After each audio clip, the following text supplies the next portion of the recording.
In other news, Chinese President Xi Jinping is due in Moscow today. It's his first visit abroad during his third term in office and President Putin's first visit from a foreign leader since a warrant was issued by the International Criminal Court for his arrest. Beijing says the visit will deepen trust, while Moscow says it'll strengthen strategic cooperation.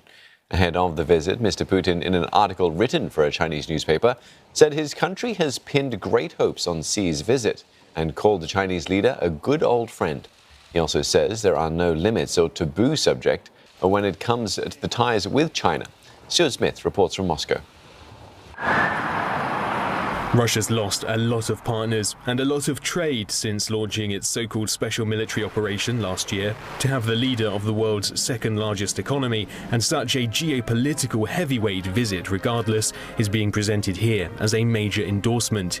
Beijing was instrumental in picking up the slack of lost Western markets, with Russian exports to China growing nearly 45% in 2022 and trade turnover increasing by 30% year on year.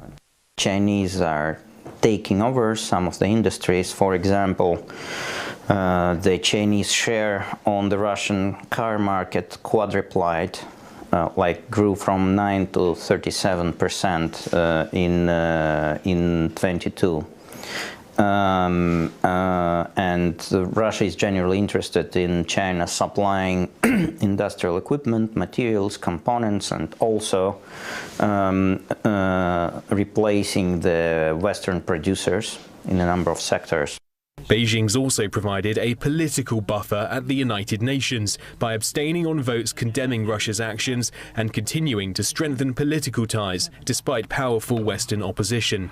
That seems to be good enough for the Kremlin, which ahead of the visit said it appreciates the restrained and measured position of China. With damage to their relationship seemingly limited despite Moscow's actions, the Kremlin says it's hoping to strengthen cooperation when the leaders meet, signing what Moscow describes as two important bilateral documents on deepening comprehensive partnership relations and on developing key areas of economic cooperation until 2030. This is made easier, according to one Russia-based expert, by an aligning worldview. Russia and China looks to the global stability from the same point of view. It means multipolarity.